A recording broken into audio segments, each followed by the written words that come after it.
In 1992, George Michael sits in his London mansion, staring at a substantial check from Sony Records. Instead of cashing it, he does something unthinkable.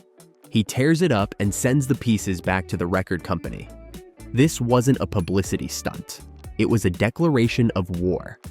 10 years earlier, Michael had signed his first contract as a teenager for reportedly just $700, now estimated to be worth over $100 million.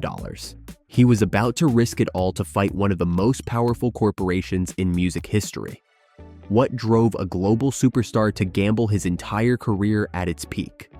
This isn't just about a pop idol wanting more money. It's about an artist who labeled his contract professional slavery and sparked a legal battle that would cost him everything to win his freedom. By 1990, George Michael had transformed from Wham! Heartthrob to solo megastar. His 1987 debut, Faith, sold over 10 million copies in the US alone by 1990, with worldwide sales exceeding 14 million. He had wealth, fame, and critical acclaim, everything except control of his own career. The contract that seemed reasonable when he signed with CBS Records had transferred to Sony when they acquired CBS for $2 billion in 1987. The terms now felt like a prison sentence. 6 more albums owed, potentially binding him until 2003. The financial reality was stark.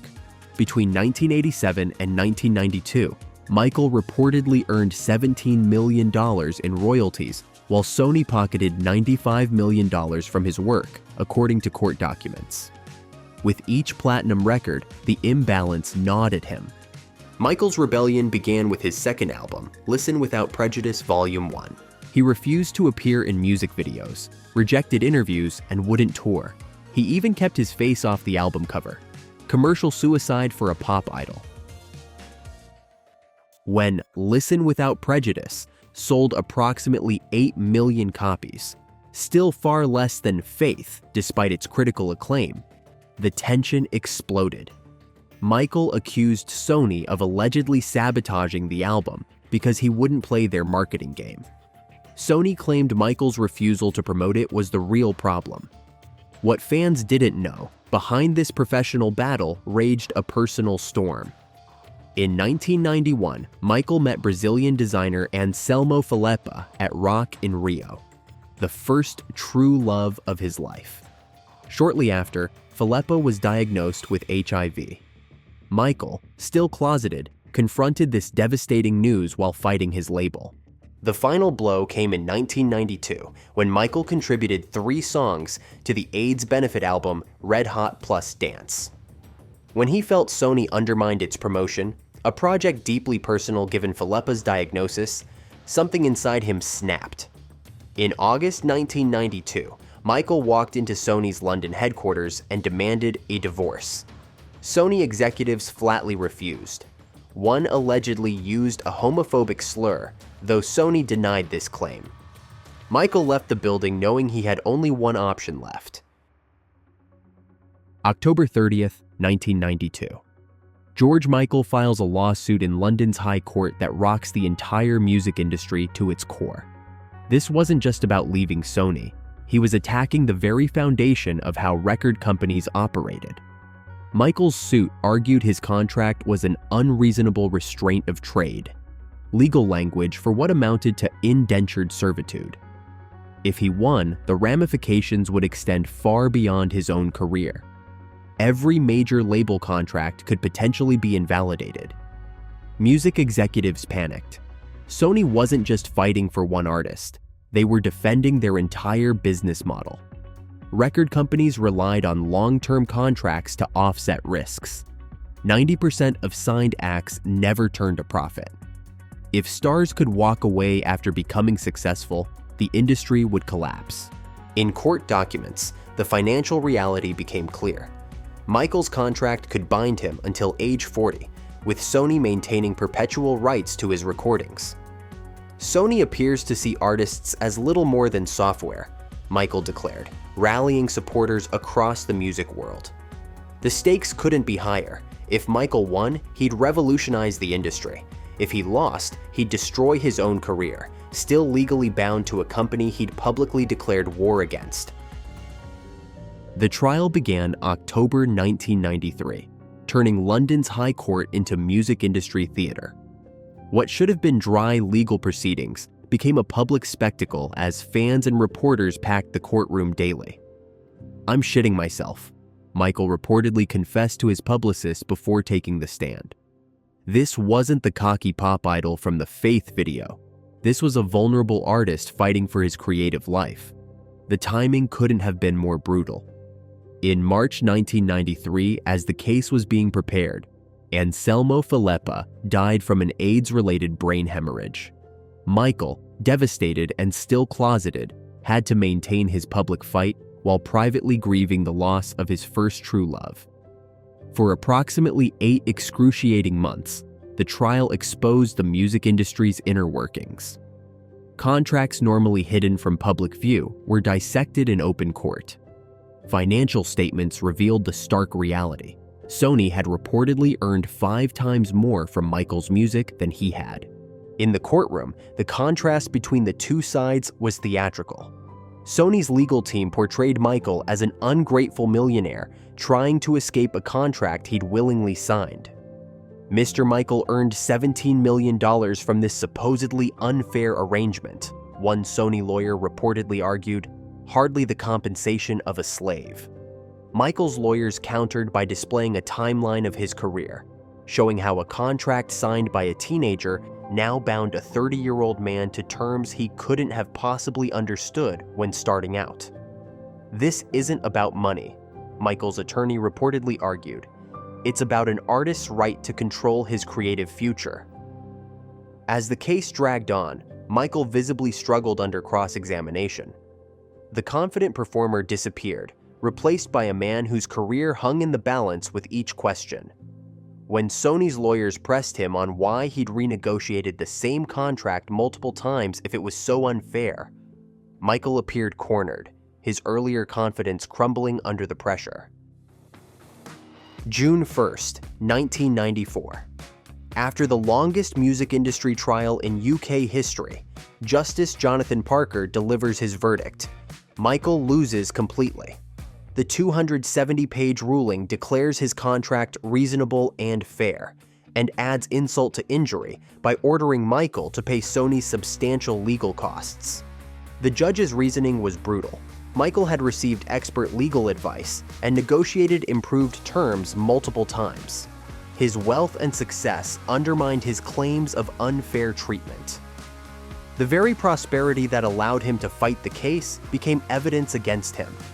Michael was stunned. Within hours, he announced plans to appeal, declaring that English law cannot support professional slavery.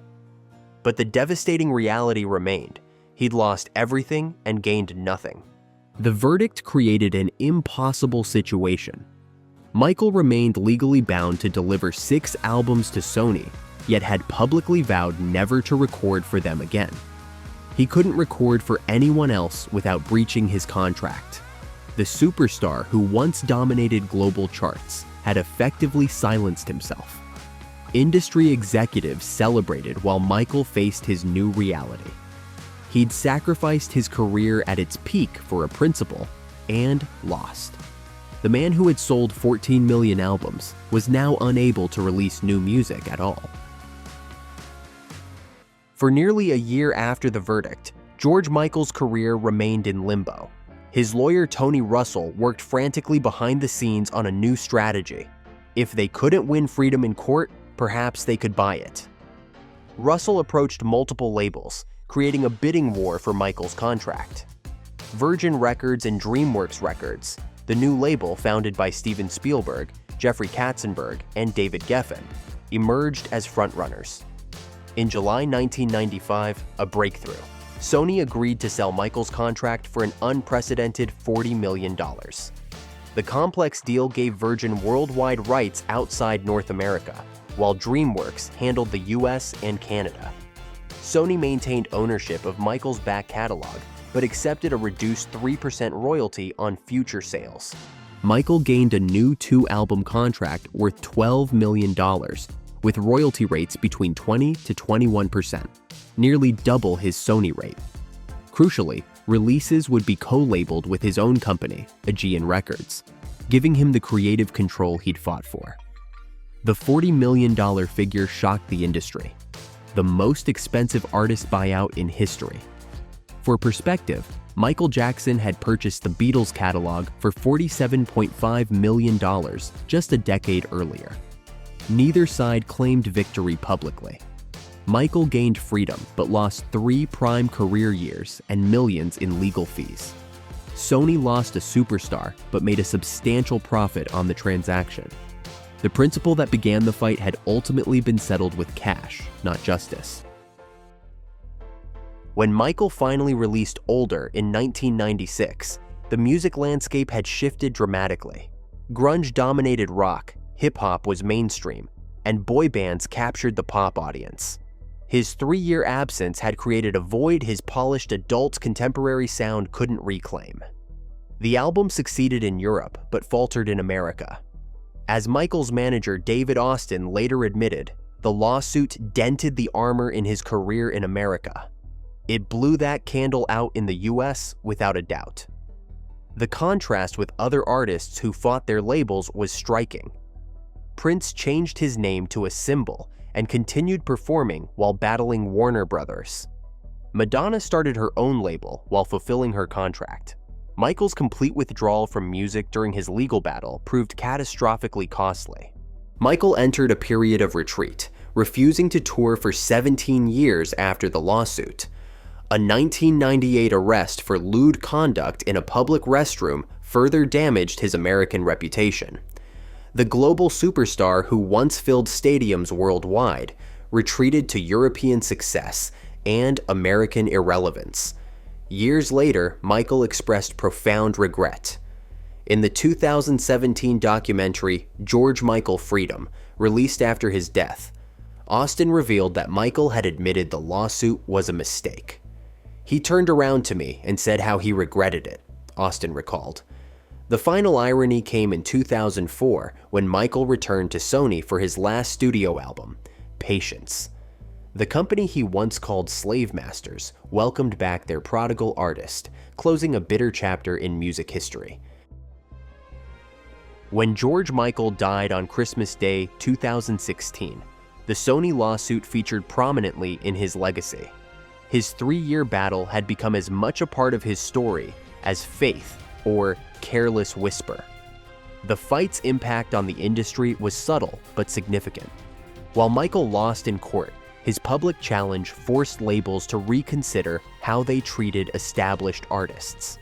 Many began offering more favorable terms, fearing similar revolts from their valuable stars.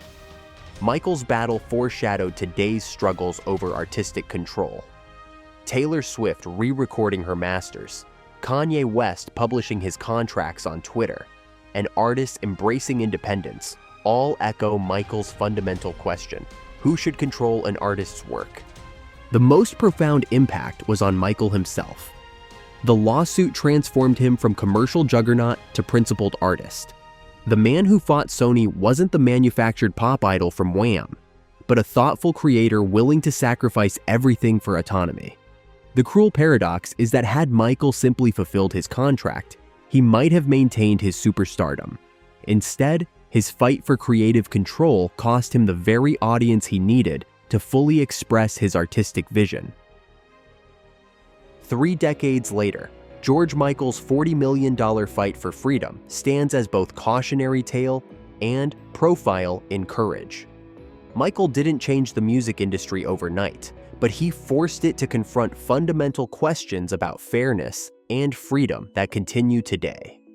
His lawsuit exposed the power imbalance between artists and corporations when few dared challenge the system. The personal cost was immense. George Michael pop star was no more. His publicist reflected, capturing how the lawsuit permanently altered his trajectory. Yet in fighting a battle larger than himself, Michael transcended being merely a pop star to become something more meaningful, an artist of principle.